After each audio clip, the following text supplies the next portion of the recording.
Sir Siddhu Jonnalagadda and Vaishnavi Chaitanya వీళ్ళ కాంబినేషన్లో Jack అనే సినిమా రాబోతుంది. బొమ్మరిల్లు భాస్కర్ గారి సినిమా డైరెక్ట్ చేస్తున్నారు. అయితే ఈ సినిమాకి సంబంధించి ఇప్పుడు ఒక చిన్న వివాదం నడుస్తుంది సార్. అంటే ఈ సినిమా ప్రొడ్యూసర్ అంతకుముందు గాంధీవదారి అర్జున ప్రొడ్యూసర్ ఒకరు కావడం, అది ఫ్లాప్ అవ్వడం. అయితే ఈ సినిమాని ఆపేయాలి అంటూ బయ్యర్లు కాస్త ఫిలిం ఛాంబర్కి ఎక్కినట్టుగా తెలుస్తుంది. మరి ఏంటి వివాదం? మరి ఈ నేపథ్యంలో సినిమా ఏమన్నా 10వ తారీఖున రిలీజ్ ఉంది, ఆపే ఛాన్సెస్ ఏమన్నా కనిపిస్తున్నాయా? మరి ఇష్యూ సార్ట్అవుట్ చేసుకుంటారా? దీనికి సంబంధించి ఏం జరిగింది సార్ అసలు? జనరల్ గా ఈ మధ్య కాలంలో జరుగుతున్నటువంటి చాలా వివాదాలు ఇవే. అనేక పెద్ద సినిమాల విషయాల్లో కూడా చూసాం మనం ఇది. ఆచార్య సందర్భంగా కొరటాల శివ ఇంటి దగ్గర బయ్యర్లు గొడవ చేశారు, ఆయనతో ఘర్షణ పడ్డారు అనే వార్తలు ఆ రోజుల్లో చెప్పుకున్నాం మనం. ఆ తర్వాత వచ్చినటువంటి అనేక సినిమాల విషయంలో కూడా ఇదే నడిచింది. అంటే బయ్యర్లు ఒక ఫ్యాన్సీ రేటు పెట్టి కొనేస్తున్నారు సినిమాని. కొనేసిన తర్వాత ఇది ఎలా జరుగుతుంది? కాంబినేషన్లు చూసి డబ్బులు పెట్టేస్తారు వీళ్ళు. కాంబినేషన్లు అంటే చెరువులో ఎద్దుని నుంచోబెట్టి కొమ్ములు చూపించి బేరాలాడటం లాంటిది. చెరువులో ఎద్దుని నుంచోబెట్టి కొమ్ములు చూపించి బేరాలు నడుపుతారు. మామూలుగా పల్లెటూరులో సామెత ఇది. కొమ్ములు పెద్దగా ఉన్నాయి కదా అని బేరం మాట్లాడేసుకుంటారు వీళ్ళు. తీరా బయటకు వచ్చాక దాని కెపాసిటీ ఏంటో తెలుస్తుంది. అదే పరిస్థితి ఇప్పుడు ఇక్కడ కూడా. అంటే ఒక కాంబినేషన్ వర్కౌట్ చేస్తారు. ఒక సక్సెస్ఫుల్ హీరో ఇప్పుడు ఆల్రెడీ టిల్లు అనేటువంటి ఒక బ్రాండ్తో 2 పెద్ద హిట్లు కొట్టాడు అతను. సో అతను ఒక ప్రాపర్ సబ్జెక్టుని ఎంచుకుంటాడు అనేది ఒక కాన్ఫిడెన్స్ బయ్యర్లకి. ఈ కాన్ఫిడెన్స్ బయ్యర్లలో ఉంటుందని తెలిసే ఆయన్ని తీసుకొచ్చి ముగ్గులో దింపారు నిర్మాతలు. దాంతోపాటు ఈ వైష్ణవి చైతన్యకి కూడా కొంత ఇమేజ్ ఉంది. బేబీ సినిమా నుంచి సంక్రమించినటువంటి ఇమేజ్ ఉంది. వీళ్ళిద్దరినీ ఒక చోటకి చేర్చడం ద్వారా ఒక కాంబినేషన్ సెట్ చేయొచ్చు అనేది వాళ్ళ వ్యూహం. ఆ వ్యూహం మార్కెట్ని అట్రాక్ట్ చేసి మార్కెట్ నుంచి డబ్బులు వచ్చినాయి. ఆ డబ్బులు పెట్టినటువంటి వాళ్ళు ఇప్పుడు వాళ్ళు ఏమడుగుతున్నారు? వాళ్ళ డబ్బులు ఎందుకు పెట్టారు? అంటే ఈ సినిమాకి కాదు, ఈ సినిమాకి అలా వచ్చారు కొంతమంది.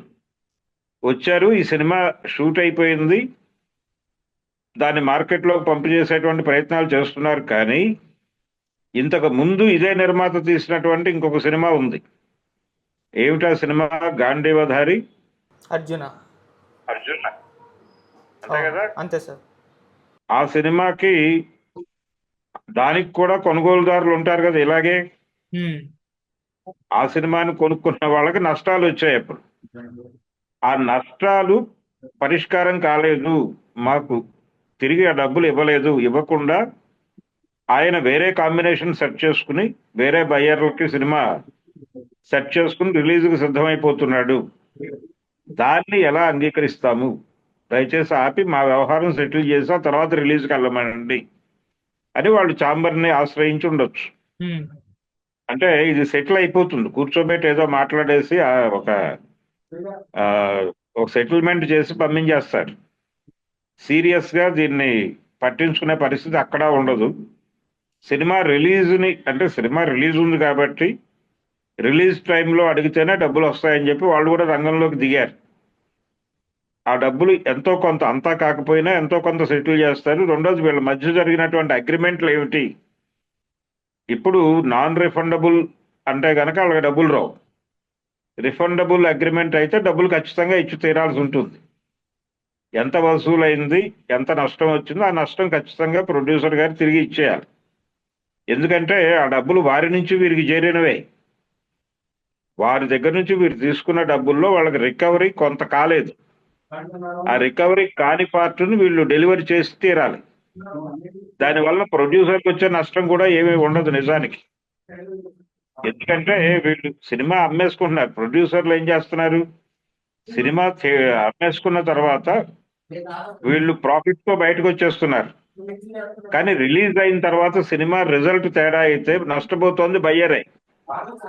అందుకని బయ్యర్లో గొడవ ఏంటి? అయ్యా, మేము ముందే డబ్బులు ఇచ్చేసుకుంటున్నాం మీకు, కాబట్టి ఇది గనక తేడా జరిగితే మా దానిలో ఎంతవరకు రికవరీ అయిందో ఆ రికవరీ పార్ట్ తీసేసి ఆ రిమైనింగ్ అమౌంట్ మీరు సెటిల్ చేయండి అని అడుగుతున్నారు అందరినీ. దీనికి ఒక అంగీకారం కూడా ఉంది, నిర్మాతల వైపు నుంచి పంపిణీదారుల వైపు నుంచి కూడా ఒక అంగీకారం ఉంది.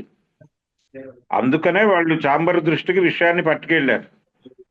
అయ్యా, ఆయన సినిమా రిలీజ్ పెట్టుకుంటున్నాడు, మా గొడవ ఇంకా సెటిల్ కాలేదు, కాబట్టి మా గొడవ సెటిల్ చేయండి అని. అది సెటిల్ చేసేస్తే వెళ్ళిపోతారు. రిలీజ్ కి ఇబ్బంది ఏమి ఉండదని అనుకుంటున్నాను నేను. Okay sir. చాంబర్ ఇలాంటి సెటిల్మెంట్లు చేయటంలో ముందుంటుంది కదా, డెఫినెట్ గా ఇది సెటిల్ అయిపోతుంది. Okay sir, thank you so much sir. Thank you అండి.